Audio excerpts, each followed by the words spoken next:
What's going on, everybody? My name is Michael. Welcome into For the Love of College Football.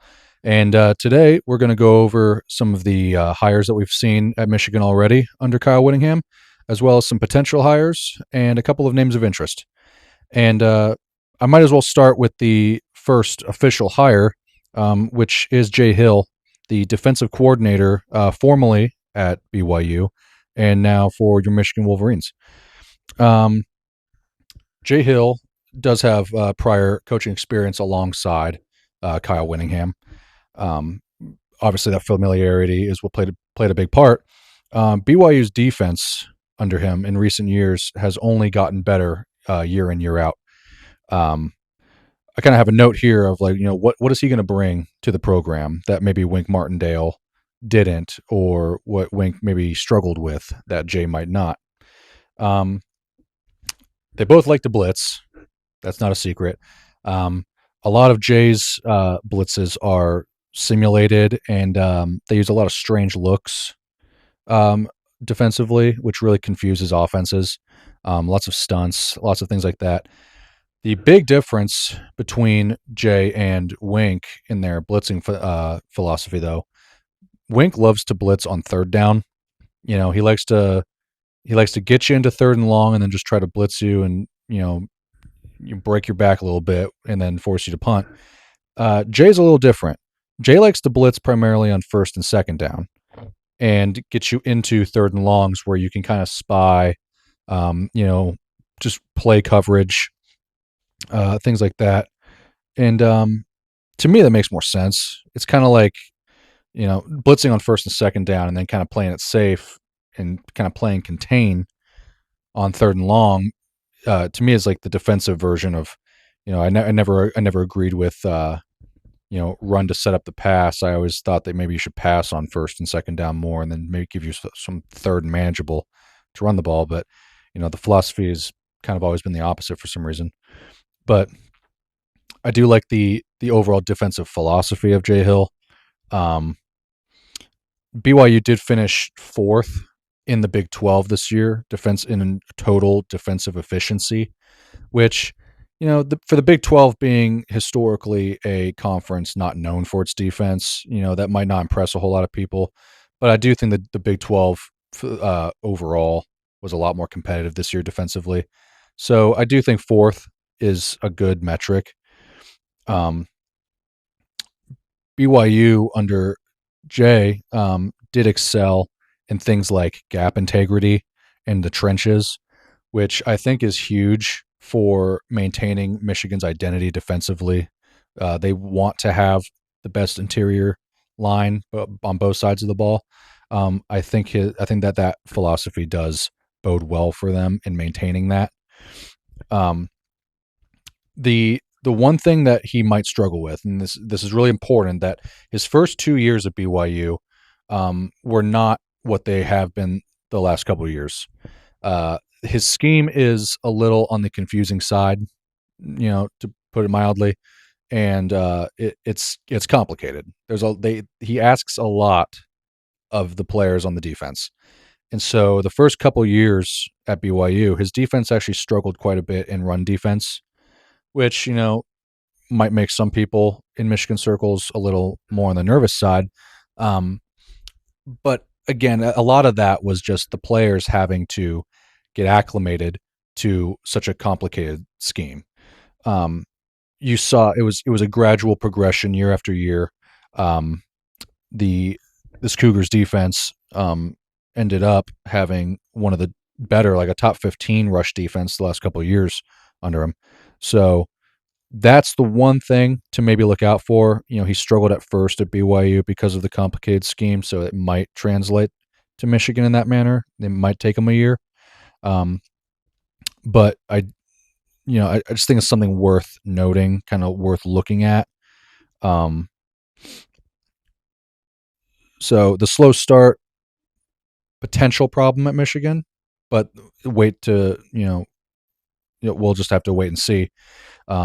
Michigan's going to have better athletes in general, I think. So it's just worth looking at. We can look at an expected hire, and that would be offensive coordinator Jason Beck. Um, I would expect this one for sure, just because we've already lost Chip Lindsey to a new school. There's a lot of familiarity. Whittingham hired Jason, so in this most recent year, 41 points per game, third in rushing yards per game, and ninth in total yards.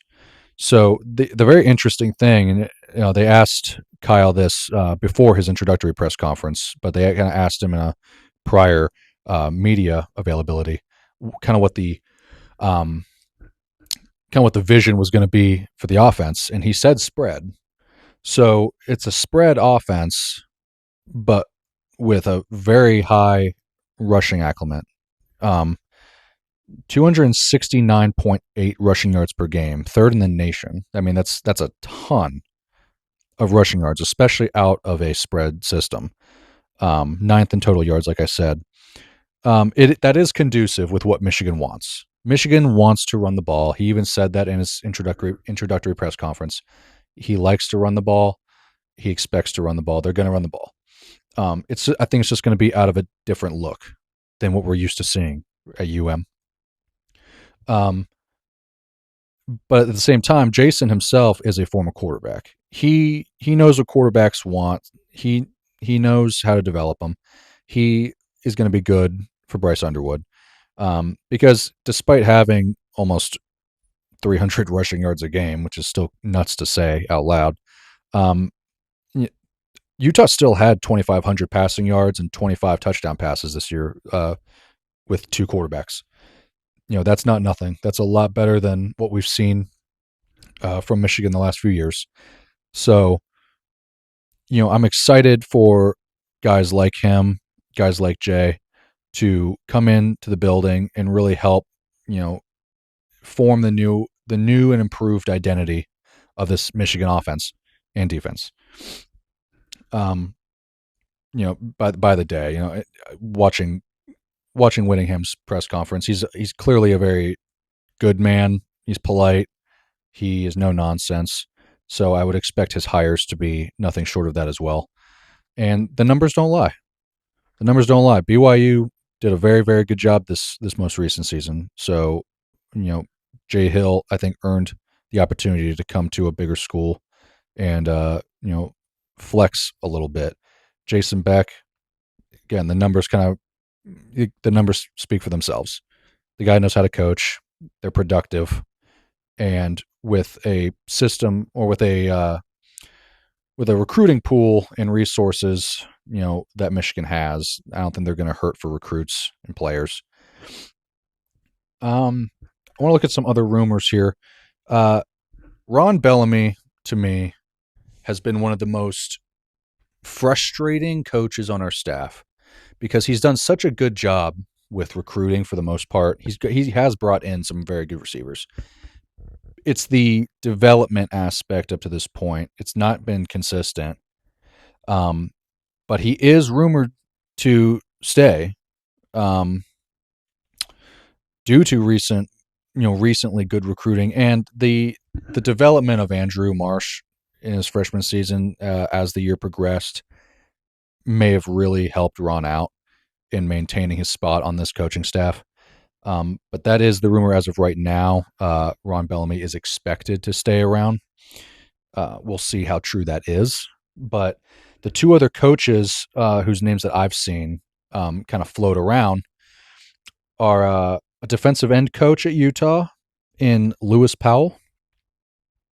And I'm going to try to pronounce his name correctly. Sharif Shah, who's the cornerback coach at Utah. Both have a solid history of their respective jobs. They've both produced, pros to pro level guys.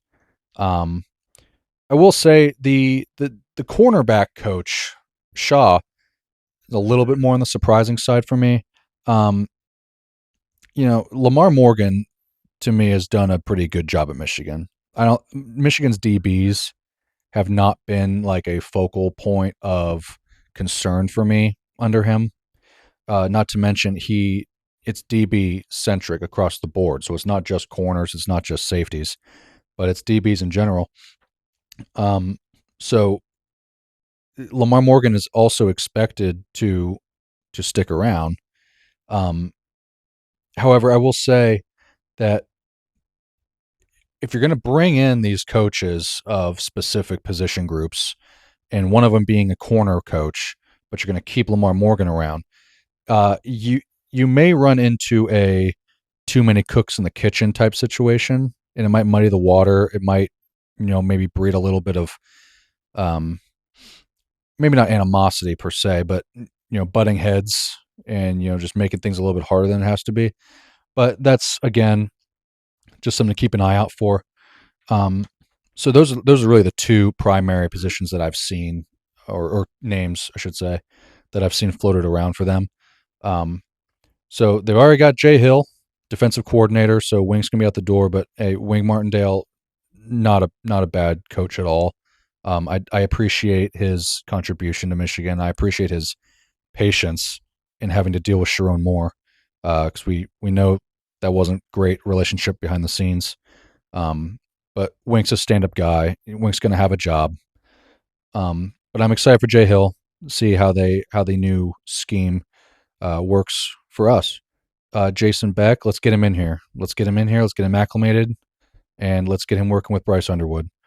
As for the other coaches, not sure how much we need you per se, but if you become a part of the coaching staff, then welcome aboard. Um, as for now, that is all I really have for updates on the coaching staff. Maybe some names of interest if you want to look into that yourself. Um, Real quick before we go, I do have a Facebook page that I set up for this channel. Same name, same logo, For the Love of College Football. If you want to go ahead and follow that on Facebook, that'd be much appreciated. I'm trying to get this channel up and running. I want to be everyone's go-to. So I'm gonna keep on giving you guys as objective analysis as I can, not just on Michigan, but across all of college football. Um, so thank you all. If you're new here, consider liking and subscribing. I really appreciate it. And with that, peace. Go Blue.